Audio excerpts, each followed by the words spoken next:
өндөр суух тавтай морил би бол хөтлөгч Инхбат. Дэлхийн дуу хоолой нэвтрүүлгийн шинэ дугаар хүрэх гэж байна. Энэ хүн нэвтрүүлгийг бизнес судлаач Бат Эрдэнэт бидэнд бэлтгэн хүргэдэг. Нэвтрүүлэг та бүхэнд YouTube-ийн од өндөр суугаар болон NTV телевизээр мөн 83.3 107 хөс долгионы од өндөр радиогоор хүрж байгаа. Өнөөдрийн дугаарыг Apex Capital үнэт цаасны компани болон өдөр бүр шинэ ураатай Төлөжүү ивент итгэж байна. За өдөр мэнд батах. Өдөр мэнд. За франчайзинг тухай юм байна тийм ээ. Тий. Франчайз гэдэг бизнесийг ярихын тулд жишээн дээр Макдоналдсын жишээн дээр авсан. Тий. Тэгэхээр арай ойлгохдод амар. Тийм баг тий. За тэгэхээр энэ сэдвийн хүрээнд бол франчайз ярих юм байна. Эхлээд тодорхойлтыг ярьчих. Франчайз нь болохоор аливаа нэг сайн жишээ туршлагыг стандартжуулаад системжүүлээд тэгээд тэрт нэг өөр ингэсэн нэг юм арга барил бүхий одоо сайн бүтээгдэхүүн гэдэг чигтэй нэг патент жишээ болж шít. Энийгээ бусдад эзэмшүүлэх замаар олон тоогоор үржүүлж ингэж хийдэг бизнес байхгүй. Нөгөө талаас нь болохоор Макдоналдсыг ярих юм байна.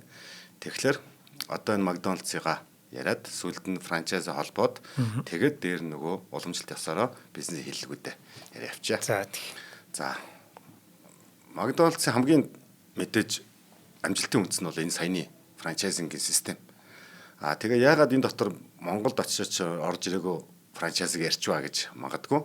Гэхдээ франчайзингийн хэд хэдэн ийм нөгөө төвшингүүд байгаа. Тэрний хамгийн одоо чанга төвшин Макдоналдс гэх юм уу да тий. Тэгээд жишээд авчвал арай амар. За Макдоналдсийн түүхээс эхлэе. Макдоналдс болохоор 1940 оны 5 дугаар сарын 15-нд ах トゥ Ричард Макдоналд, Морис Макдоналд нарын байгуулсан рестораны сүлжээ анх хийсэн байхгүй. Тэгээд сүлжээгээл өөрсдөө ахиулаад байдаг ийм хоёр байжээ. За ингэ яжгаад жинхэнэ бидний мэдэх Макдоналдс хэзээ төрсэн бэ гэхээр 1955 оны 4-р сарын 15-нд Рэй Крок гэдэг бизнесмен энийг яг жинхэнэ Макдоналдс болгосон. Одоо бидний мэддэг Макдоналдс төрүүлсэн гэсэн үг. Гэхдээ тэгвэл одоо Макдоналдс одоо ямар тоотой юм бэ гэхээр 23 оны байдлаар 119 орны 441,822 байршилд Макдоналдс одоо салбартай юм байна. 441,822 салбартай. За орлого нь болохоор 25.5 тэрбум доллар. 23 оны байдлаар нийт хөрөнгө болохоор 56.5 тэрбум доллартай юм байт юм байна. За тэгээд 18 оны бас энэ тоонууд нь жоох энэ зэнээс олдсон шүү.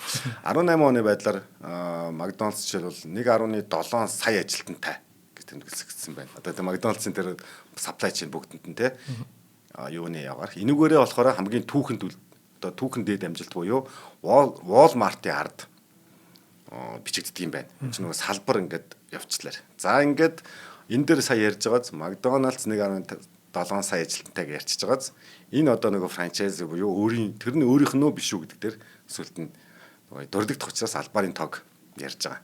За ингээд ихэнх үеийн түүх рүү оръё. Ах トゥ нөгөө Ричард Морис Макдоналд анх болохоор нөгөө бүрэгрийг яг гоо стандартжуулсан байгаа. Тэгээ одоо биднүүсийн нөгөө мэддэг юм номон эм үсэг шиг хаалга. Уг нь бол эм үсэг биш нөгөө эм үсэг л Макдоналдсыг илэрхийлж байгаа боловч анх нь болохоор шар номон хаалга гэдэг юм байгаа байхгүй юу? За энэ лого бол анх байгаагүй. Анх болохоор Speedy гэдэг нэртэй гамбургер толгойтой тогоочийн логотой байсан. Нэг анх үсэгтэй болохоор. Тэгээ энийг болохоор 1962 онд ийм дизайнер Жим Шиндлер гэж хүн эм үсгийг хоёр номон хэлбэрээр дүрсэлснээр алтан номон хаалга нь түрүү чинь Speedy-гийн оронд олонний танил болж исэн ийм түүхтэй юм байна. Тийм байна. Анхны логог харлаа л та. Аим шигэн кино шиг л юм байна. Speedy гэсэн нэг тийм байгааз. Тий. За тэгээд энэ хоёр яагаад энэ Рэй юугаа бизнесээ өгсөн юм бэ гэдэг нэг асуулт гарч ирж байгаа байхгүй. Тэрийг жоохон дэлгэрүүлээ ярьчих. Анх Рэй Крок гэдэг нь болохоор нөгөө milk shaker гэдэг зараад нөгөө сүлжээ ресторанууд тэр үед айгу нөгөө модонд орж исэн бизнес. Тэгээд тэр нөгөө юм шекер зардаг байсан бизнес байхгүй юу. Тэгэл ийм сүлжээ ресторанаар очиод ингээл танилцуулаад гүйдэг, явдаг. Тэгэж явж байгаад анх өөрөө энэ ах トゥ Макдоналдсын ресторанд ороод тэгээд Макдоналдс идсэн байгаа. Тэгээ аваад захиалж идээд хүч эн чинь ерөөсөө амар бүр ямар супер юм бэ гэдгийг харахгүй юу те. Тэгээ энийг бизнес болгочихъя гэдэг. Тэгээд яасан гэхлээр энийг яаж бизнес болгосон гэхлээр Ray Kroc болохоор 1955 онд энэ бизнесийг чинь би зарж өгье. Энд тэнд ингээд олон сүлжээ болгоё. Хэдүүлээ зэрэг айгүй олон газар зэрэг ажиллуулъя л да. Эн чинь бүр систем юм биш үү гэд. Ингээд за тгийгээ зарах эрхийг өгч байгаа. Тэгээ мань хүн 1900 тэгж яваад 6 жилийн дараа энэ компани өөрөө худалдаж авчиж байгаа байхгүй юу. За тэгвэл яагаад ийм худалдаж авах болсон юм бэ гэхлээр одоо түрүүн франчайзингийн бол төвшин гэж байгаа чи энэ дэр ялгаа нь гарч байгаа. Тэрийг яг төвшнийх нь югаар ярэ. Одоо нөгөө юу болохоор түүхийнхаа дараалалаар явхлаар одоо яг ингэ саяны энэ яагаад гэдэг гаадэр нь заяа. Тэгээ явж. За тэгээд энэ юун дээр биширсэн бэ гэхлээр ерөөсөө маш хурдтай тэгээ ямар ч алдаагүй биднээс нэг ресторанд орж тогооч ингээд бэлтгэгч ингээд юмэр хийгээд ирдэг гэдэг ойлголт байсан бол тэр бүр яг ингээд машин шиг ажиллаад яг үйлдвэрлэх контамгууд бүх юм ингээд нөгөө нэг тэр үед ч бас нэг юм хар гараг марг янз бүрийн юмуд бас ингээд пэйжент жижигхэн юм хийгээл томруулцдаг гэсэн юм нүрт үзэл суртал яваад кино минь явж исэн бүр яг тэрэн шиг харагдсан гэж байгаа байхгүй. Тэгээд Ray Kroc бүр хэлсэн байт юм байна. Энэ тогтолцоог бүр ингээд дэлхийд даяар эхлээд бол Америк гэж хэлсэн байгаа. Америк даяар ингээд яг энэ ижил цэгт ингээд түүц машин шиг ингээд авдаг бол яах вэ гэд. Тэгээ энэ хоёрыг болохоор нөгөө хүмүүстэй манай хоёр ах トゥ хоёрт хэлэхлээр зөвхөн чи жор зарлаа гэсэн юм байна л да. Анх. Тэгэд Ray Kroc болохоор үгүй эн чинь систем байна. Энэ системийг чинь зарья би гэд. Тэгээд системээ зарах болоод кино бас нэг байд юм да. Үтсэн үгүй юу те. Сүлд гарсан кино. Тийм сүлд байдаг. Тэгээд энийгээ болохоор юу гэд нэрлсэн бэ гэхээр энэ ерөөсөө систем гэхдээ хаанч байсан нэг систем гэдэг ойлголтыг өгөхийн тулд бид тэр хэрэглэгч байгаа итгэлийг олохын тулд юу вэ гэвэл эн чинь бидний амлалт юм байна. Тэгэхээр би та хэдтэй зөрчилдөө нэг гэж үсэж байгаа. Би та хэдтэй зөвшөөрөл аваад амлалт өгөх гэхлээр болохгүй ш нэг те. Тэгээ одоо би хэрэглэгчтэй амлалцсан тэнд салбар дээр энд салбар дээр ингэж явна гэдэг ингээд төлгөө гаргахлаар нөгөө хоёр маань болохоор хит тэлэлтийг үгүйсгэсэн юм байна. Үгүйсгээд чи бүр хитрхи бүр ингээд бүр хялтаас гарах гээд байна гэдэг. Тэгээд франчайз эзэмшигчдэд болохоор зөвхөн тэр Макдоналдс гэдэг нэрийг өгж байгаа биш, эсвэл жор өгж байгаа биш, бүр бүх сургалт, зохион байгуулалт, маркетинг, зөвшөөрөл хаана нэрхийг хүртэл бүр байршлын бодлогыг гэд ингээд нөгөө түрүүний яриад байгаа хамгийн одоо хэцүү лиценз франчайз болж байгаа байхгүй. Стандартууд маш их болохоор. Тий. Стандартынхаа тоогоор одоо франчайзийнх нь юу төрөлн төвшин нэмэгдээ явчихдаг юм шиг байна тий. Одоо яг энийг ярьж байна. Нөгөө эдний стандарт хамгийн хатуу гэж байгаа байхгүй нэгдэх нь. Хоёрдугаарх нь амжилтын нууц нь. Хоёрдугаар нь болохоор бүр ингээд систем нь хинч харсан ойлгомжтой. Гэтэ өөр хүн чадах юм уу гэдэг нэг юм. Юу? Тэгээд хэнийг франчайз эзэмшигч болгохоо өөрөө шийддэг. Эзэмшигч өөрөө шийддэг. Дээр нь франчайз авсан хүн дураараа энэ тэнд байрлалд үл хөдлөх газар авч энийг байгуулахгүй. За. Тэгээ ийм дүрмтэй. Тэгээд бүр хитрхи нөгөө бизнес нь нэг бодсон чинь анхны нөгөө нэг хоёр ах トゥ хоёр чинь Ray Kroc-ийн зүгээр ингээд түүхий би бэлтгэн нийлүүлэгч юм шиг болчихж байгаа байхгүй хувраад. Тэгээд эндээс салаад тэгээд 1961 онд 2.7 сая доллараар компаниг тэр жигтэнд бүтэн авч байгаа. Ах トゥ хоёрт. Ах トゥ хоёроос бүр хүчээр авсан. За ингээд Ray Kroc-ийн жинкнээсээ өөрийнх нь бизнес болчихж байгаа болохоор одоо дураарч явахтай одоо ингээд удахгүйгээр бидний мэдих Макдоналдсыг жинхэнэ төрүүлсэн. Энэ дээр юу болсон гэхлээр 3 юм гаргаж ирж байгаа. Стандартчлагдсан галт тоогоо гэж зүйлийг бүр стандартаар гаргаж галт тоогоо ийм л байх хэвээр. Дараад нь сургалтын тогтолцоо. Бүр франчайз эзэмшигч менежер бүр нь Хамбургер университед суралцж дипломтой төгсдөг. Дараагийнх нь маркетингийн удирдлага. Төвөөс баталсан компанид ажил, урай, өнгө, форматыг заавал дагаж мөрдөнө. Дөрөвдөгт нь болохоор нөгөө хоолны меню цэсний хатуу бүтцтэй. Зөв. Одоо хаач байсан гэсэн ингээд яахгүй. Гэхдээ тэр нь сүүл жоохон хувраад 70-аас дээш хувь нь дэлхийд даяар ижил гэж хувьчилсан юм байна. Учир нь Яагаад гэхээр нөгөө улс улсын амтны мэдрэмж нь ондоо гэдэг юм байгаа. Тэрийг би зүйлд нь дөрөв бүлэг дээр ярив. За ингээд ярихлаар одоо тэгвэл франчайз гэдэг үг ингээд ойртоод ирж байгааз үндсэн тогтолцоо нь юу юм бэ гэдэг. Макдоналдс дэлхийд даяар 40 гаруй мянган салбартай гэж ярьсан те. Түүний ихтэй 40 мянга 42 мянга хэдэн зүй байсан шүү дээ. За 40 гаруй мянган салбартай түүнийхээ 90 гаруй хувийг Макдоналдс өөрөө бус франчайз эрх эзэмсэгчтэй дамжуулдаг, ажилуулдаг тийм дамжуулдаг. Энгийнээр хэлбэл Макдоналдс бүх хоолны газар янз бүрийн цайны газар гэдэг салбар ажилуулдаг бус манай системийг хэн сайн ажилуулж байна вэ гэдгийг удирдан тохируулдаг системийг ажилуулдаг компани маа гэж байгаа байхгүй. Тэгэхээр франчайзинг гэдэг төрөний хальталт дурдаад өнгөрсөн тэр брендинг бизнесийн брэнд нь өөрөө орж байгаа. Жор орж байгаа, систем орж байгаа, стандарт орж байгаа, сургалтын аргачлал орж байгаа, технологи орж байгаа. Тэгэд энэ бүгд нь цогцороо зарагддаг гэсэн үг. За тэгвэл франчайз эзэмшигч юу төлөх юм? За франчайзынхаа төрөний эрхийг төлнө, эрхийн төлбөрийг төлнө. Тоног төхөөрөмж дотоод тогтчлтын дагуу хөрөнгө оруулалтаа өөрөө заавал хийн. Тэр нь заавал стандарт байна. За энийг сүүлд нөгөө бизнесийн тайлбар дээр юу гэдгийг стандартыг хэлж өгье. Тэгээд тогтмол роялти төлбөр төлнө. Ажилласан ч ажиллаагүй ч төлбөр төлнө. Тэгээд ажиллах юм бол нөгөө ажилсан орлогоосоо дахиад хувь төлнө. Орлогоос гадна нэг стандартны нэг төлбөр төлөх нь байна. Тий. За тэгээд дараа нь ашиг болох юм бол ашигаасаа бас тодорхой хувь нөхөн. Тий. Энэ нэрийг ашиглаж байгаа гэдгээрээ л би одоо цүнхэндээ ч нэг их аваад тавьчлаа гэж бодъё л да кармалаа явуулаа гэж бодъё. Тэгтэл би төлбөр цаанаа төлж байгаа л гэсэн. Би түүгээр ашиг олоогүй ч хийж болно. Тийм байна. Дээр нь болохоор би жороо авна, жороо худалдаж авна. Тэгээд дээр нь ашигаасаа төлнө. Тэ? Нөгөө талаас бас машин зарим механизмыг бол заавал өөрөөс нь худалдаж авна гэсэн тийм. Ингээд дөрвөн янз юм байна. Тэгээд энэ франчайз эзэмшигч нь тухайн салбарынхаа орлого зарлага бүрэн хариуцна. Тэр компани ашигтай байна уу, ашиггүй байна уу, шатах нь бол Макдоналдс ямар ч хамаагүй. Гэхдээ нөгөө шийтгэлийн буюу эрх цуслах гэдэг юмд бол тэр нь орж ирнэ. За ингээд тэгвэл одоо энэ айхтар яриад байгаа түрүүний менежмент, инээдэрэ гэдэг юм чи яг стандарт гэдэг чи юу юм гэдэг төрөлх дээр үйлдвэрлэл шиг менежмент буюу яг галтгооны цаатахны автоматчлал гэдэг нь алдартай нь юу юм. За энийг яг ярьчих те. За энэ болохоор тодорхойлт нь болохоор хөдөлгөөний урсгалын оновчлалыг хамгийн сайн хийсэн гэж тодорхойлж байгаа. Одоо нөгөө хөдөлгөөн ажлын урсгалын оновчлалыг маш сайн болгосон. Тэгээд дээр нь Toyota-гийн хамгийн сайн хийдэг just in time-ыг холдсон гэж байгаа байхгүй.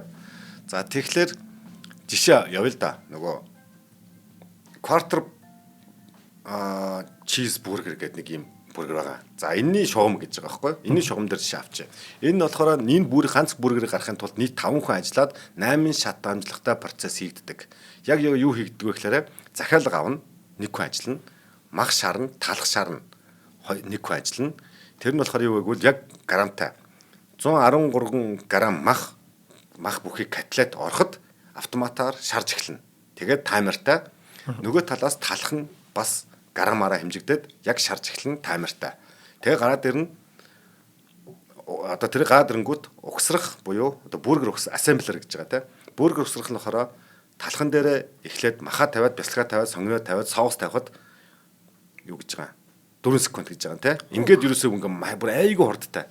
Тэгээд яг энэ гараад ирэхэд 30 секунд гэж байгаа байхгүй. Нийт саяны ингээ процесс урараг гэж болоход 30 секунд. Нэг бургер бүтгэхэд тийм. За ингээд угсарсан махыг ингээ бургерээ хяналт ба савлалт гэд өөр хүн. Одоо би маха шарчаад өөрөө угсарч болоогүй. Шарчаад өөрөө угсраад эсвэл өөрөө савлж уулна болохоор байгааз.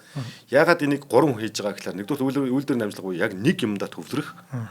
Хоёрдугаарт нь болохоор хяналт шалгалт явж байгаа юм байна давхар. Эндээс юу ирж байгааг аваад савлах гэж байгаа хүн чинь би савлахын дээр сайн боловч нөгөө хүнд угсралтын сайн уу гэдгийг нөгөө хүн дамжлага шалгаад байгаа процесс байхгүй юу? Хэдий олон яваад байгаа юм шиг. Тэг ингээд савллаа. Тэгээд дараад нь үйлчлэгчтэй өглөө. Тухайн үед болохоор нөгөө ширээн дээрээс аваачиж өгдөг гэсэн. Бага. Нэг мод камерын дээр радагс ролктай хүүхнүүд ингээд зөөж модэгтэй машинтай явдаг. Одоо тэр болгоныг бүгдийг ингээд халсан шүү. Тэгээд бичлээ хугацаагаа бүртгэлээ. Тэр хугацаа яг угсрагдсан захиалга авснаас хойш үйлчлэгч өгөөд мөнгө төлөгдсөн хоёрын хооронд хугацааг нь төв систем хянаад байж байгаа байхгүй. Тэгэхээр энэ Монголд ч байсан тэр бүгд хянагдаж байгаа гэсэн үг. Тэгээд хугацаа хэтэрсэн нь бүргэрийг шалгаж устгах дахин бэлтгэх гэдэг шууд англи руу дараад ингээд тойроо явчихж байгаа байхгүй циклээрээ. За. Тэг ингээд ерөөсөө бүр яг нэг үйлдвэр түрүүний яриадсан үйлдвэр явагдаад байгааз. Тэг энэ болгоныг ерөөсөө яг биднээс бол яг тэр үйлдвэрийн ажиллаж байгаа ажилч нь болохоор яг нэг робот болсон. Ингээд явж байна л гэсэн үг. Машин болчих тий. Тэгэхээр бодит ажлын гүйцэтгэл болохоор 5 хүн оролцож 8 шат амжилгаар нэг бүргэр гардаг байна. Тэгээ юм учраас үйлдвэрлэлийн шугам гэдэг байгаа. За энэ шугам амар стандарт байж шүү дээ. Бүр яг даг гэл те хитэн гарам мах тэгээд үхрийн мах гаха мах гэж явчлаа. Тэгсэн чинь энэ дээр зарим улсууд дээр болохоор одоо нэг соёлын жоохон өөрчлөлт орж ирж байгаа. Уг нь бол нэг брэнд, нэг амт хаач байсан нэг стандарт гэдэг үрээтэй эхэлсэн. Гэхдээ явцын дунд нэг брэнд олон амт гэдэг рүү шилжсэн. Учир нь юу гэвэл за жишээ авахад Япон улсад Траки бургер гэж байд юм байна. Ногото мисо гэж байд юм байна те. Яагаад ингэж нэг амтаас гадна одоо жишээ Филиппинд бас спагетти бүргэж байд юм байна жишээ. Тэгээ би нэг бол бас огт мэдэхгүй байсан. За гэтэл энэ нэг жишээ энтхэгийн жишээн дээр авъя л да. Хятад бас өөр байдаг гэж байгаа. Энтхэгч нөгөө хиндүү шашнтуудын хувьд үхрийн мах хоройтой. Муслим шашнтнуудын хувьд гаха мах хоройтой. Тэгэхээр чи нөгөө үндсэн орцсон байхгүй болчихж байгаа байхгүй юу? Тэгэхээр энд яалтчгүй одоо энтхийн тэр олон нөгөө хүн амыг тэр том зах зээлийг орохгүй мó те. Дараа нь муслим шашнтнууд гэж чинь бас ингээд олон нэг улс биш ихэд бас бүтэн шашинтны нэгээр нь бас ертөнцийг нь алдчих юм уу гэд. Ингээд жишээлбэл энийг заашгүй өөрчлөх шаардлагатай болоод нөгөө цэсэндээ өөрчлөлт оруулж байгаа. Махтаа бол махгүй бүтээгдэхүүн гэж ялгаад тэгээд тэрийг анх нөгөө франчайзанда нөгөө биднээс дандаа франчайзлээд дотор яадаг шүү. Оруулж байгаа.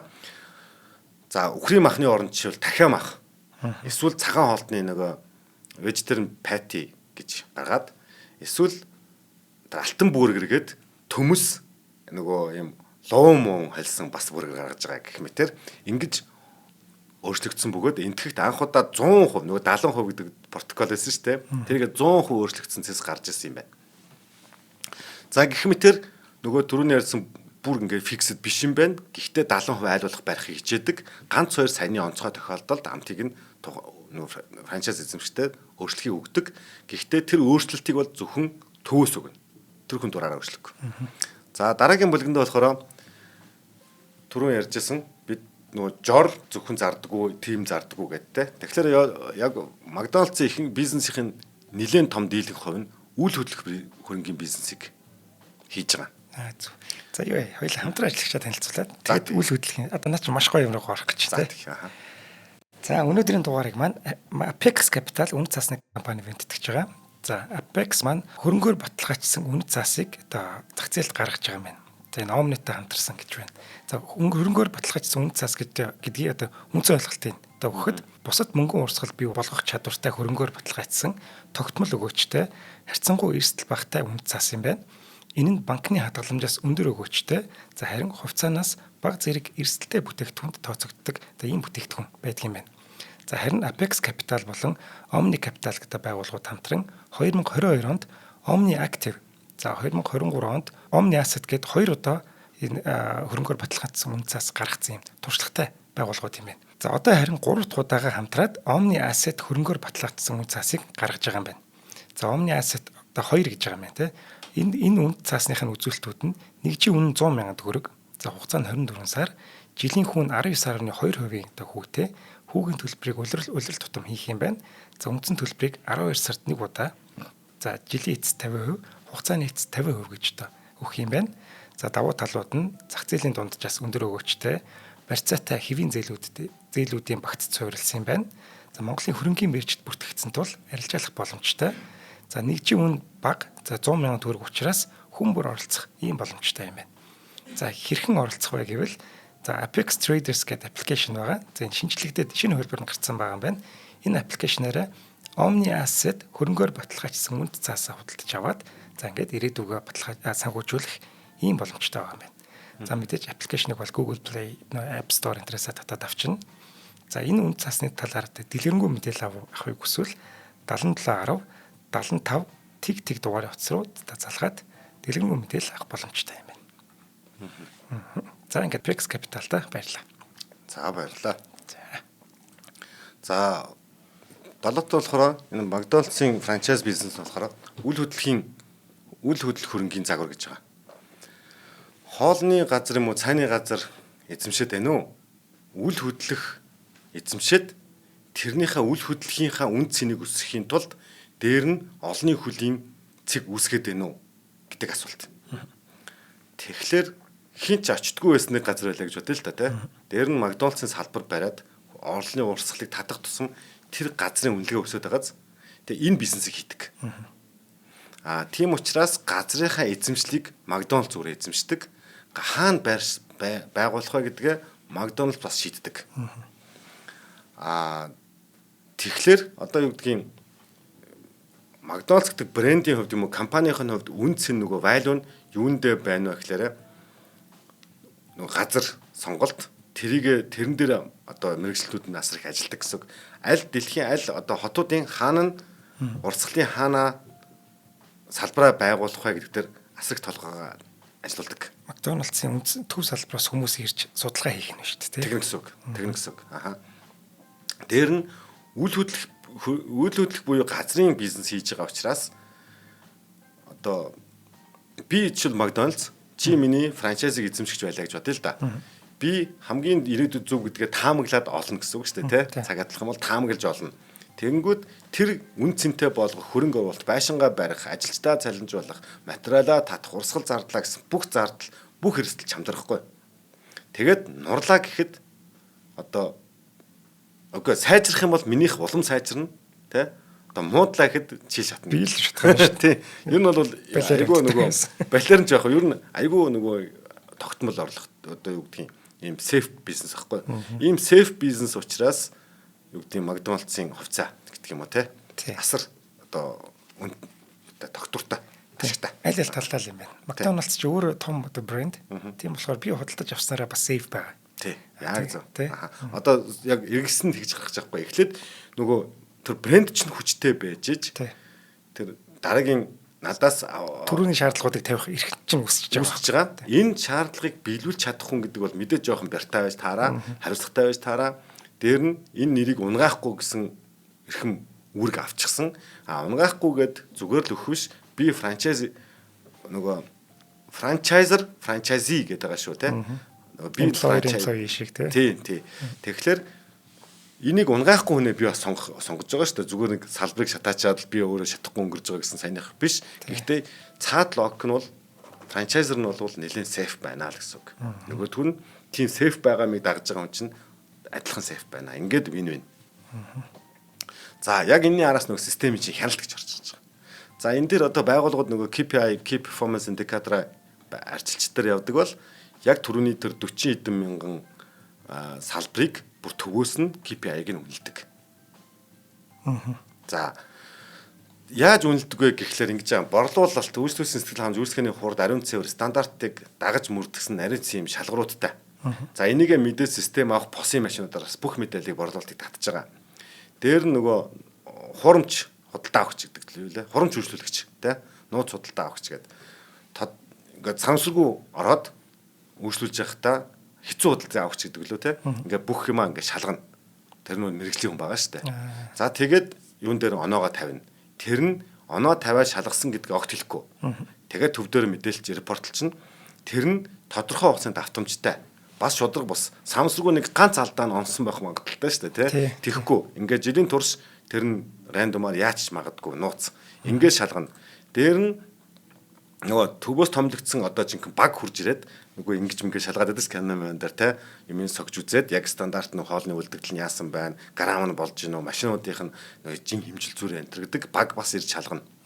Ингээд түрүүчиг болохоор ингэ чин дараагийн болохоор түрүү хэлсэн билүү нөгөө цахим системийн хяналт гэдэг нөгөө интернетийн гүйлгээ хаалгаар орж ирж байгаа худалдаа авахчийн тоолор моолор гэдэг те эднүсийг бүгдийг тоолоод эдний үр дүнд нөгөө дүн тавигдана. За тэгээд одоо энэ хүн тоолдог гэдээ ярьсан байгаа шүү дээ. Даад нь дэлгэрүүлнэ. Ингээд KPI үзүүлэлт нь хангалтгүй гарвал эхлээд анхааруулга өгнө. Тэгээд анхааруулга өгөхдөө ямар ч өгч нь өгснөхийн дараа энэ алдаа юунаас гарав гэдгийг дахиад дотроо тооцоолно. Тэр нь нөгөө шинэ ажилтны ч гэдэг юм уу эсвэл нөгөө дадал туршлагын алдаа байна уу гэх юм бол сургалтаа яаж өгөх үү те үгүй одоо нөхцөл байдал нь гаднаас байна уу гэдгийг дүгнжиж өгнө. Айгу бас айгу шударга те. Ингээс чат харуулсан хариу арга хэмжээ аваад ерөөсөө бүр болохгүй бол франчайза цуцлана. Тэ. Тэгээд энийг юу гэж хэрэлдэг вэ гэхээр биднээс шалгах гэж байгаа биш. Туслах гэж байгаа түнш чинь гэдэг ийм кампанид ажил юм байна. Энийг нөгөөдөл дээр бас анханасаа гэрээндээ тусгаж өгнө. Тэ? Яагаад хувийн байгууллагууд юм гоё байдаг юм. Харин тийм тийм. Би танаа түнш чинь хэдүүлээ гоё байх юм бол хэдүүлэл гоё хөгжин штэ. Хэдүүлэл гоё баяж штэ гэдэг юм байх. Тэгэхгүй төрийн байгууллагууд яадаг вүлээ? Чи болохгүй чамайг дансаж хаана зөвлөг мингээд бүх компанийнхаа дансыг хаачаад төр нь ядуу суух гэдэг байгаа байхгүй юу? Цаад юу нэх юм те үр дүн яг хараал хэлэх гэж. За тэгэхээр төв франчайзер талаасаа болохоор ижил систем л нийлүүлнэ. Систем нийлүүлж байгаа. Одоо ч үйлдвэрийн нэг юм за юм машинтдаг юм конвейер байлаа гэж бодъё л да те. Тэр нь бол яг ижил хизээж өөрчлөгдөхгүй. Тэр түрүүний нэг минутнууд шүү дээ эзэж өөрчлөгдөхгүй. Тэрэн дээр тавьж байгаа орцсон жоохон өөрчлөгдөж болно гэж байгаа. Тэгэхээр системийн хувьд болохоор ижил систем өөр амт гэдэг философи. Дараагийнх нь ижил орчин гэж байгаа. Орлоо, хан, тааз бүх юмны өнгө код бүгд ижил. Тэр нь Америкт байна уу, Энэтхэгт байна уу, Монголд байна уу хамаагүй. Гэхдээ нэмэх нь орж ирж байгаа хүмүүсийн соёл гэж байгаа байхгүй юу?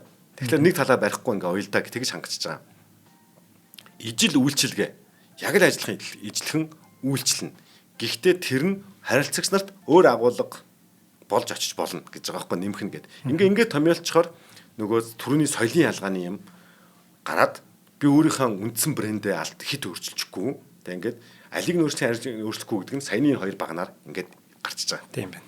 За одоо эндээс хамгийн янз бүрэлэг дээр нь тэгээ Монголд ягаа Макдоналдс ерөөс орж ирэхгүй байгаа гэж яг боддог байхгүй. Би ч бодоогүй бодожсэн тохиолдол бий. Тэгээ хүмүүс бодсон л байгаа айлэг хүмүүс ягаа байхгүй байгаа те. KFC байна, Burger King байна, Pizza Hut байна те.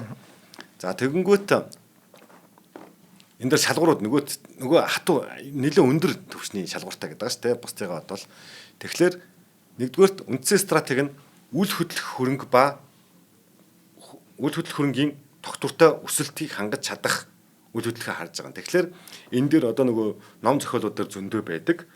Нэг юм гоё онлайн тодорхойлоод байгаа шүү дээ. Нөгөө байршил гэдэг худалдааны ялах юм бол.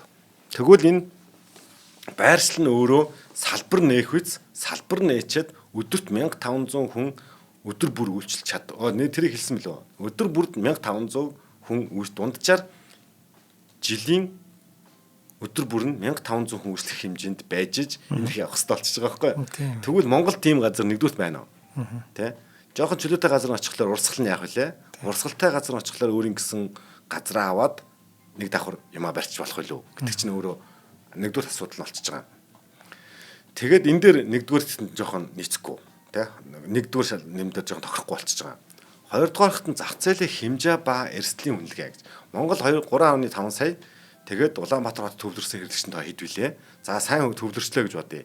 Тэгэх юм бол нөгөө маш өндөр стандарт тэр чинь зөвхөн баш тодорхой хэлэхгүй гадны нөгөө метр зэтрээр ингээд тэдэн метр машин ингэнтэйг нь тэдэн хүн аашлахад бүх стандартууд байгаа.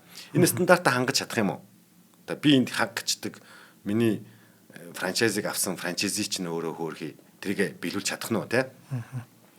Ингээд энэ шалгуур дээр бас жоохон хэцүү. Тэ? Дараагийнх нь болохоор нийлүүлэлтийн тогтолцооны бэлэн байдал гэж байгаа. За одоо энэ дээр болохоор ингэж байна. Мах, талах, төмс, совус, сав баглаа бодол гэсэн яг стандарт 5 юм байгаа байхгүй юу? Энэ 5-ыг хаанаас авах юм гэж байгаа. Тийм. Тийм бааз? Тийм. Одоо махын одоо хачин одоо буруу мах авчвал тэг хин хариуцах юм те. Дэлхийн нийтээр Макдоналдсын бүргэр хортой байсан гэдэг юм уу тарчих гээд байгаа байхгүй юу? Тэгэхээр энэний нөгөө яг баталгаатай нийлүүлэгч нь хаанаас авах юм? Гэхдээ нөгөө бүс улс улсад итгэмжлэгдсэн махны үйлдвэр байгаа. Тэгэхээр одоо жишээлбэл Оросоос гэдэг юм уу Хятадаас мах нэрх болчихж байгаа байхгүй юу? Тэгэхээр тэр тээврийн юм чинь өөрөө нөгөө франчайзигийн хувьд бол амар зардал болчихж байгаа. Энэ бүх зардлыг нөгөө франчайз эзэмшигч нь даан штэ тийм. Тэгэхээр энэ стандарт стандартуудыг яах юм те? Айгу зард өндөр болно, хугацаа урт болно, бүтээгдэхүүний нөгөө чанар чинь сэжин тэндээс сайн авлаа гэд хил дамнаж орж ирж байгаа мах юу болох юм те? Гэт хийж байгаа. Дараад нь болохоор франчайз эзэмшигчийн шалгуур гэдэг дөрөвдөгтөн. Олон улсын нөгөө хил дамнсан сүлжээ хийжсэн туршлагатай юу гэдэг асуулт гаргаж ирд юм байна. За энэ болохоор санхүүгийн хувь доктортой байх уу? Нэг жоохон оролдож ирсэн боли болчих гэвэл айгүй хэцүү шүү дээ одоо. За тэгээд дараагийнх болохоор энэ брендийн соёл системийг өмнө нь чи хэдэн жил хадгалж явж өөр брендийг баг чадсан бай гэдэг асуулт тавьдаг гэж байгаа байхгүй юу. Тэгэхээр айгүй хэцүү байгаа зү тэ. Тэгэхээр энэ бүгдийнх жоо хэцүү. Дээр нь болохоор энэ мэдээллүүдийг хаанаас авдаг вэ гэхээр өрсөлдөгчд буюу Burger King, KFC зэрэг Монголд байгаа брэндүүдээс бүх нөгөө мэдээллүүдээ татаад авчдаг юм байна. Жишээлбэл нөгөө түрүүний нөгөө тоолуураар эдний санхүүгийн байдлыг харахаар юу гэдгийг 1500 өдөр болгон өгч чадах уу? Бүр жилийн 305 хоногт хизээч бурахгүйгээр 1500-аас хэцүү байгаа зү. Тийм шүү дээ. Тийм. Тэгэхээр ерөөсөө энэ бусдын өрсөлдөгчийн нөгөө мэдээлэл санхүүгийн мэдээллийг аваад ер нь Монголд хэцүү юм байна гэж байгаа байхгүй юу? За нээсэн юу гэдэг ч түүх байдаг шүү дээ. Хэрхийг авах гэж чадаагүй тэгээд ямар ч гэсэн нээчигээд нээсэн санагдаад тах юм. Тийм үү? Тэрийг згээд нэг нь хэлсэн. Тийм үү? Би тэрийг гэсэн мэдэхгүй л байна. Гэтэ яг бичиглэнээрээ өөрөлдөө MAC гэж бичсэн ч байлаа. За тэгэхээр яах вэ? Нөгөө түрүүчийн ярьжсэн боломж бол байгаа юм байна. Яах вэ гэхлээр жоохон кастомайз оруулна те. Түрүүчийн нөгөө нэг хэдий манай стандарт ийм гэсэн ч гэсэн энтхийн зах зээлийг алдаж болохгүй. Тэрний зах зээлийг алдаж болохгүй гэдэг чинь. Тим өөрчлөлт оруулж болдог дүрэн байгаа. Тусгай одоо эксклюзив гэрээ ивэж болно. Гэтэ тэр нь өөрөө юунаас шалтгаалж гэхлээр түрүүний яриа хідэн тэр бом энтхийн нөгөө зах зээл болохоос биш Монголын нөгөө 3.5 зориулж үндсэн брэндээ өөрчлөх нь юу л болдоо гэж байгаа байхгүй. Тийм байна. Тийм. За хамтран ажиллагчаа танилцуулаад үзчихлээ. За өнөөдрийн дугаарыг өдөр бүр шинэ ураатай Төлөөшүү Бэкери ивент тэтгэж байгаа. За Төлөөшүүгийнх маань Драгон салбар дээр шинэ салбараа нээж байгаа юм байна. Драгон салбарын шинэ нээлт нь 7 сарын 7-оос 13-ны өдөр хүртэл бараг 7 хоногийн хугацаанд үргэлжлэх юм байна. За мэдээж Төлөөшүү юм чинь энэ дээрээ өөр ингэсэн онцгой жороор цоо шинэ бүтээгдэхүүнийг зөвхөн энэ салбар дээр худалдаалж эхлэх гэж байгаа юм байна. За ингээд шинэ салбар болохоор мэдээж гоё онцгой хөтөлбөрүүд байгаа. Гоё одоо хийл хөгжмийн тийм аялгауг бас тэг очсон сонсч болох юм байлээ. Ингээл ирээ шин салбараар хөгжүүлж яхад najууд нөхөн ингээл хийл тоглол байж байгаа юм шүү дээ. Тэнгүүд өөрсдөө ингээд байгаа байхгүй. Амтлаг хөгжмөөр аялах боломжтой ийм гоё үйл ажиллагаа болно гэж нэрлэж байгаа юм байлээ. За ингээд 50 мянган төгрөгийн худалдан авалт хийсэн эхний 50 үйлчлүүлэгч өдөр бүр шин амт бэлгийг нээх ийм хэрэгтэй болох юм байлээ. За ер нь бол энэ дээр яг наадмын өдрүүдээр маш гоё үйл ажиллагаа болно гэж би бодож байна. Төлөөшөө угаасаа л гоё чанартай бүтээгдэхүүн гаргадаг. Тэгээд өдөр бүр шинэ уриандаа нийцсэн өдөр болгон шинэ гоё фрешэрэ байж идэг тийм болохоор одоо энэ Драгон салбарын нээлтийг би маш гоё шинэлэг гоё болох болоо гэж бас хүлээж байна. За та бүхний ингээд наадмын өдрүүдээр Төлөөшөөгийн шинэ салбар буюу Драгон салбараар үйлчлүүлээрэй гэж та хүсэж байна, уриалж байна. За баярлалаа. Баярлалаа. Төлөөжүүд бүр дахин баярлалаа гээ. Одоо нөгөө торт итгэрлэг Төлөөжүүд гэдгээр бүр уягдж байна те. Нөгөө брэнд биднээс өмнөх ярьжсэн нэвтрүүлэг дээр яг л брэнд гэдэг чинь торт гингүүд уягдаад байвал брэнд шүү гэх те. Би үнэхээр чанартай байгаад байгаа юм чи те. Уягдахаас аргагүй байгаа. За үргэлжлээ. За тэгээ. За ингээд үндсэн сэдвийнхаа нэг базаад хэлэхэд амжилт гэдэг бол альва нэгэн төр яг бургертэй биш байгаа маа тий. Бос зөндөө гой бургер байгаа. Яг Макдональдсын бургерс зөндөө гой бургер байгаа байхгүй юу? Яг бургерийг ингээд тавих юм бол зөндөө гой байгаа. Гэтэ яагаад энэ байвал бургер борлуулад байгаа биш шүү. Энд тогтолцоо борлуулад байгаа маа гэж. Тэгээд тогтолцоо гэхэлэр бас юу юм те? Тэгэхээр тогтолцоо гэдэг нь альва нэг хүн тулгуурладаг биш. Тэр хүн байсан ч байгаагүй ч бүгд тэрийг мэдээд бүгд оролцож чаддаг. Олон хүний оролцоог тогтолцоо гэж байгаа. Тэ? Олон хүний зөв тогтолцоо. Тэгвэл олон хүний оролцоог хэрхэн хангаж чадах юм бэ гэдэг асуулт байхгүй. Хэрхэн зөв удаан тууштай хангаж чадах юм бэ? Нэгдүгээр итгэлцэл. Тэ. Хоёрдугаарт нь нэг ийшээ харахаар А болоод ийшээ хардаг Б биш. Нэг яг стандарт. Хинч хаанаас хараад ил тод ойлгомжтой. Яг үнэ. Тийм. Дээр нь ингээ ойлгочлоо за гэд дураараа гараж ороод идэх юм бас биш, хариуцлагатай байх хэвээр. Энэ хэдий хоорондоо худалдаа авагч, борлуулагч хоёр гэрээ хийгээгүй, нэг нь үйлчлүүлж байгаа ч гэсэн гэрээ хийсэн бич мэд бие биенээ үйлчлүүлж ийж тэр үйлчлэгээ тогтоод байгаа шүү гэдгийг энд бичсэн байгаа. Одоо яг Монголд энийг яддаг ш нөгөө нэг хэрэглэгч хаан гэд хин хизээ хэлсэн юм бэ гэдэг шиг те. Нөгөө үйлчлүүлж байгаа чинь ч бас үйлчлүүлж байгаа хоёулаа тэр үйлчлэгийг авахд хоорондоо хоёр талаасаа уулзраад яг ижил тэнцүү хэмжээнд тэр үйл явдлыг гүйцэтгэж байгаа шүү гэдэг нэг өгүүлбэр байгаа шүү дээ тийм. Тэрнээс нөгөө хэрэглэж хаангаа орилоод энэ тэнд муухай юм яриад байж бас болохгүй тийм. За ингэж базж хэлээд энэгээр юу гэж хэлэх гэж ингэвэл энэ системийг ойлгоцсон байвал Макдоналдс баг Монголд орж ирэх юм байл шүү гэж хэлэх гэж байна тийм. Манайхан хэрэглэгч маань бас жоохон бэлэн биш байна. Зах зээл маань бэлэн биш байна гэж. За дараагийнх нь болохоор одоо асуулт хариулт руугаар буюу одоо яг жор гэж юуг орлуулад байгаа яад гэдэг явъя та тайлбаруудаа явъя. Жор гэдэг нь альва зүйлийн нөгөө хоолны найрлага шүү дээ те. Яг ингэн тэгнэ гээд. Тэгээ энэ жор гэдэг нь одоо энэ дээр болохоор KF Center дээр болохоор бүр протоколтой. Би нэг энэ жоохон давсан багчуудаа энэ гэж мэг тим яриа энд байхгүй гэсэн үг те. Энэ одоо энийг хийчихвэл амар гоё юм байна гэсэн юм. Ерөөсөө байхгүй. Ердөөсөө би юу ч бодохгүй. Би тэрний амт нь муухай байсан ч тэр нөлөөлөх хэрэг байхгүй.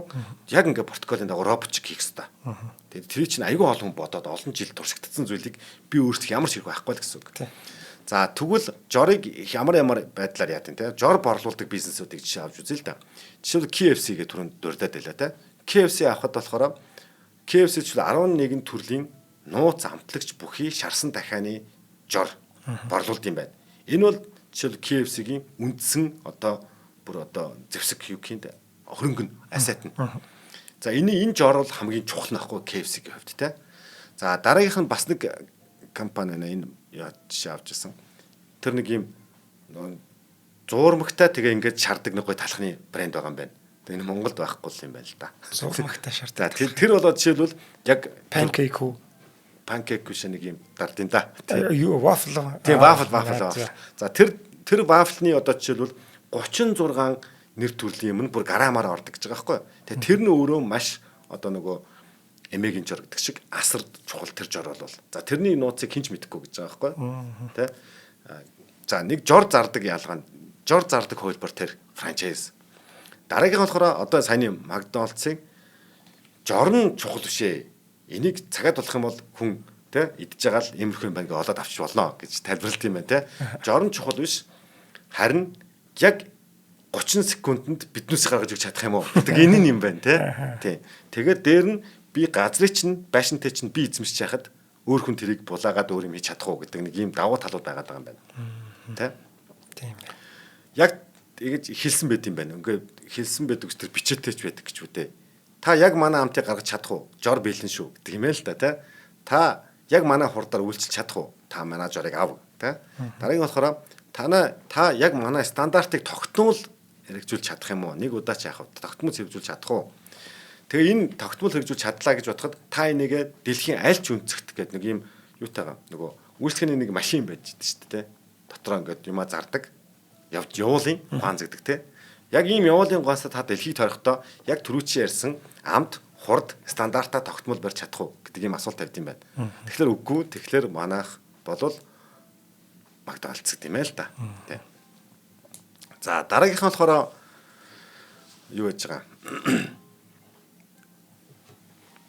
За түрүү нөгөө нэг 90 гаруй 40 гаруй мянган салбарынхаа 90%-ийг франчайзидээ өгөөд өөрөө 10% ахлаар 4000 гаруй салбарыг яг өөрөө эзэмшдэг байна шүү дээ.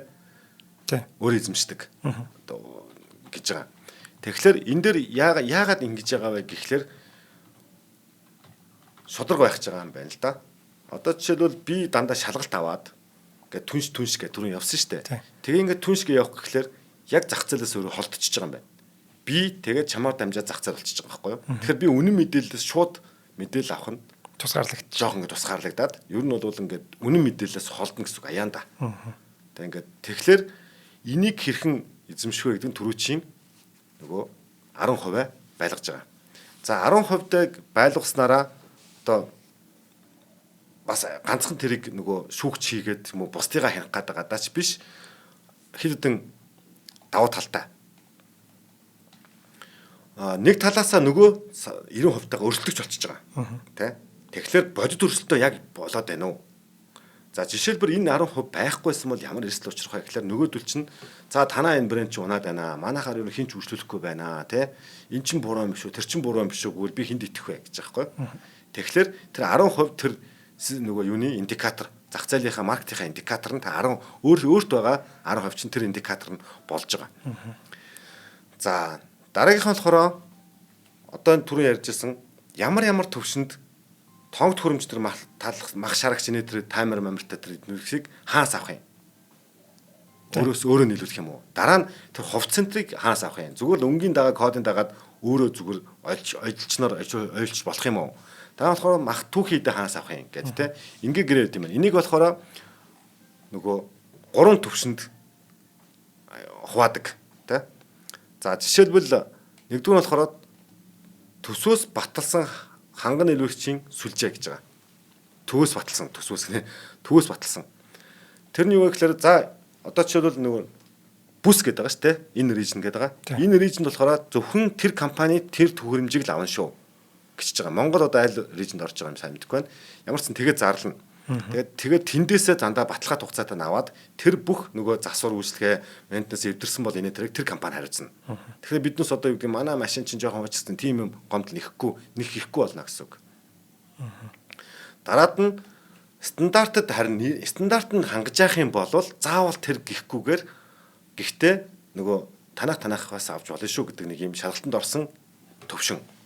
Тэндээсээ болохоор одоо жишээлбэл тэр хоолны 50 сандал ширээ гэх мэтийгээ бол тэндээс авч болох юм байна. Заавал нэгээс аавна гэдэг дэлхийн нэг газар руу сандлын аваас арайч авчихгүй. Тэр төхөөрөмжийн хувьд бол заавал тэгнэ.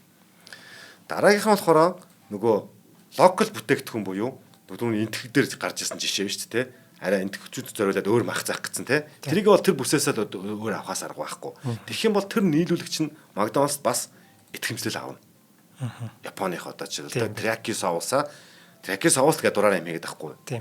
Жорж орны амт байгаа ш дотор нь. Тэр итгэмжлэгдсэн газараас авна гэж байгаа. За тэр юмэгоос очиж авна шүү гэж гэнэ шүү дээ тий. Аха. Тэгэхээр одоо энэ дэр схемээр нэрвэл тоогт хөрөмж галтгоогоо болохоор заавалчгүй тэндээс ав гэж заалгана. Тэгээд тэр нийлүүлэгчээс шууд худалдаа авна.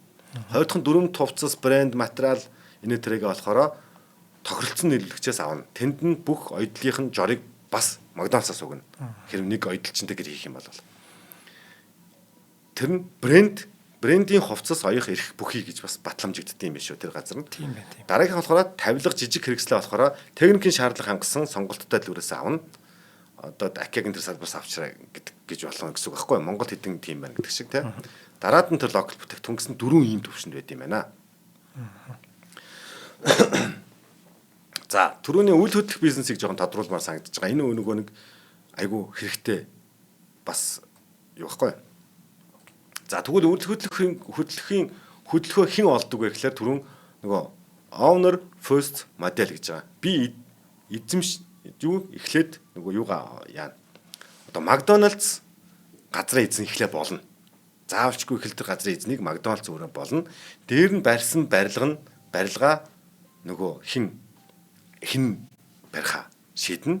Тэ. Гэхдээ мөнхөд газар минийх. Тэ. Газраа бол Макдоналдс өөртөө авах нь байна. Заавал олж авна өөрийнх болгоно бүр. Тийм. Дээр нь барих барилгыг болохоор одоо франчайз худалдаж авсан хүн юм уу? Эсвэл одоо Макдоналдс нь өөрөө юм уу гэдгээ тохиролцож байгаа шийдчих юм байна. Тий, ер нь бол ихэвчлэн Макдоналдс өөрөө барьдаг уу тий. Ихэвчлэн. Гэхдээ бас бүр 100% биш. Нөгөө заримдаа болохоор бүр одоо үнэхээр газар олдохгүй болвол нөгөө олон жил 100 жил мэлийн гэрээ хийж бүр түрээсээр авдаг тохиолдол байгаа. Монголд ийм шалгуур бараг байхгүй бах те. Ашиглалтын эзэмшлийн гэрээ. Тийм байна. За тэгэхээр Макдоналдс зах зээлийн судалгаа хийж стратегийн байршлуудыг тодорхойлно. Энэ үед улс энэ төрөй гихгүйгээр хардаг гинэ. Дэлхийгээ яг хаана сүлжээ байна гэдгээ хараад цогийн хатгаа харсан чинь тэр Монгол гэж магадгүй гэдэг ийм логикоор ажилладаг. Тэрнээс Улаанбаатарт хүрдэг шиг газар хаа явж идэг биш гэсэн үг. Дараагийн болохоор түрүү ярьсан тухайн газрын газар үйл хөдлөхийг худалдаж авах эсвэл маш урт хугацаагаар түрээслэх гэрээгээ хийнэ. Дараа нь тухайн байршилд франчайз эзэмшигч сонгон шалгаруулаад үйл ажиллагаа яваад түрээсийн гэрээгээр ашиглуулна. Ихэвчлэн байшингаа газраа би аваад байшингаа барьцсан, бүх юма будцсан. За одоо манайхын түрээслээ гэж байгаа байхгүй юу. Гэхдээ үйл ажиллагааны зардал тоон төхөмж өөртөө гаргаад яваарай гэсэн үг. Одоо мах цахаа түгээ эдэмдээ өөрөө аваарай. За тэгвэл авъя гэхэд нь маа тэндээс тоон төхөмж аваарай гэсэн үг шүү дээ. Бид тэр чинь бас тоон төхөмжийн бизнес хийгээд шүү дээ. За энэ арга замаар үйл хөдлөлийн үн цэний өсөлтийг ашиг олно. Буюу түрүүн анх хоёул ярьжсэн ховоосон байсан газрыг хөдөлгөөнтэй болгоод газрынхаа үнийг өөр өсгөж байгаа байхгүй юу? Өөрөө газрынхаа үнийг өсгөж авч байгаа гэсэн үг. Тэгээд түрээсийн тогтмол зардал байшингийн одоо тэр ашигласан ашиглаагүй байшингийнхасаа түрээсээ авчна. Тэ? Тэгэхээр энийг нөгөө эрсдлийн хувьд маш сайн тэгээ хөрөнгөө маш сайн өөрөө өсгөж байгаа гэсэн үг тэ. За зарим ганц хоёрхан тохиолдол гэж байгаа. Ховор тохиолдолд нөгөө хүн нь өөрөө одоо манайх шиг тохиолдолд хүн нь өөрөө авч болно. Одоо ч бол би ингээд таван богдын төрөлтгчтэй манайх ийм давуу талтай байна. Ийм сүлжээ айгүй олон ийм газартай. Энийгээ би одоо энэ дээрээ танахыг оруулъя гэдэг ийм ганц хоёр тохиолдол байна уу тийм? Тохиолдол байгаа. Байж болдог. Гэхдээ Монголд одоо харин яасан кейсийг сайн мэдэхгүй байна. За тэгвэл энэ тэгээ түрээсээр юу болоод байгаа юм гэхээр нийт 22 оны байдлаар 23 тэрбум долларын орлогоос 9 тэрбум нь зөвхөн тэр байшин газрын түрээсийн орлогоор олжээ гэж байгаа байхгүй. За цаг дуусчлаа те. Дараагийн нэг гоё. За одоо тэгвэл энийг яа сүүлийн нэг юм ирэл дуусгач те олон юм байна. Их цуцлагдсан тохиолдолд яах байх хэмжээ гэдэг нь бүр тодорхой байдаг. За одоо энэ ч нөгөө байшин нь минийх, газар нь минийх байгаа учраас хэрв нөгөө хүн орлогоо нь олж чадахгүй эсвэл брендэд нь нөлөөлөд нөгөө айгүй KPI үнэлгээ нь бүр айгүй муутчлаа гэж бодох юм бол цуцлсан гэсэн шүү дээ. Цуцалчлаа гингүүт яадаг вэ гэхээр хэрэглэгчнүүд огт мэддэхгүй. Цуцалж байгааг огт мэддэхгүй. Яагаад гэвэл нөгөө ажиллаж исэн нөгөө захиалга авж байгаа охин чинь ингээд танигдсан байж шүү дээ. Чи өдөр болго надаас кофег авдаг гэдэг шиг бүргэр аавна. Тэгвэл би намайг таньж байгаа те. Тэгсэн чинь би гинт энэ байгууллагыг хаагангуудаа өөр хүмүүс орж ирсэн гэж болохгүй шүү дээ. Аз байна уу, Европ байна уу, Америк байна уу? Угаас үлс нөгөө хар байна уу хамаагүй те. Нөгөө ажилтгаараа ажиллаж байгаа. Би зөвхөн менежментээ аваад гэрээгээ сулчиж байгаа. Тэр галт тогооны арталт байгаа менежмент нь л өөр төлөж байгаа болохоос төхөөрөмж, худалдагч бүх юм яг хэвэндэ гэж байгаа байхгүй. Хэрэглэгчнэрт мэддэхгүй арга хэмжээ аавна гэж байгаа. Тэгэхээр биднүүсийн одоо хардгаар нэг Макдоналдс байсан бол тэрний дотор хідэн ч эзэмшигдсэн солигдож байгааг хэрэглэгч мэддэхгүй өнгөрч байгаа байхгүй. Тэгэхээр брэндээ маш сайн хамгаалдаг гэж байгаа байхгүй. Манайх тоглолт гаргадаггүй гэдэг. Юу мессежийг байнга ингэж өгч. Зүгээр яг яаж болно гэж байгаа. Хардаж болно гэж байгаа. Тэрний үг бол гинт манай бүр өнөөдөр жоохон хямдрлаа. Тэр гэж сэжиг бүхий байх юм бол тэр чинь стандарт юу нэ тэгдэг юм байна л та. Гинт нэг дээр нэмэх нэг гэвэл жоохон гэдэг гинэ. Тий. За ингээ баярлаа. Энэгээрээ юу гэж хэлэх гэсэн бэ гэвэл одоо биднес франчайзингийн бизнес гэдэг нь өөрөө нэг юм яриад байгаагүй айгүй олон төвшин байд юм байна. Тэр нь өөрөө тэр франчайзер гэдэг нөгөө талаасаа нэлээд өндөр шаардлага тавьд юм байна. Франчайз бизнесийг авч байгаа франчайзи болвол бас нэлээд дажгүй итгэж болохоор хүн байдаг байх нь шүү гэдэг ойлголтыг өгөх гэж оролдлоо. Тийм байна. Зүгээр очиод би мөнгөний төлөөд авчдаг юм чи биш юм байна тийм байна. За баярлалаа Батаха. За дэлхийн дуу хоолой нэвтрүүлгийн маань 20 дугаар улирлын сүүлийн дугаарын хүн хурж дуслаа. За 50 дугаар бэлтгэн хүргэсэн Батэрдэн ахтай маш их баярлалаа. Баярлалаа. За 3 дугаар улиралд манай нэвтрүүлэг маань үргэлжлэн явах болно. За нэвтрүүлэг маань та бүхэнд YouTube-ийн Од Мөндөр суугаар болон НТV телевизээр мөн 83.3 107 хостолхны Од Мөндөр радиогоор хүрлээ. Өнөөдрийн дугаарыг Apex Capital үнэт цасны компани болон өдөр бүр шинэ ураатай Төлөшөө Bakery маань ивент тэтгэлээ. За ирэх улирлаар уулзъя.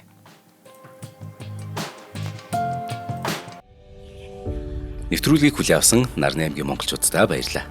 Од Мөндөр сувг нь энэ мэдчлэн таны мэдхүйн мянган нэвтрүүлгийг 2026 оны 7 сарын 1 хүртэл та бүхэндээ хүргэх юм. Их хэлээрээ шинжлэх ухаан танин мэдхүйг түгээх нь үлсэд нэгтгэх хүсвэл та бидэнд хандив өгөх боломжтой. Та нэг нэвтрүүлгийг 100 төгрөгөөр буюу 1000 нэвтрүүлгийг 100 мянган төгрөгөөр үнэлээд биднийг дэмжээрэй. Жилдээ ганцхан удаа 100 мянган төгрөгөөр биднийг дэмжснээр шинжлэх ухаан танин мэдхүйг түгээх энэ үйл хэрэг амжилттай үргэлжлэх юм. Од Мөндөр нэр дээрх Худалдаажлын банкны данс байгаа 4191 Тэг 4 518.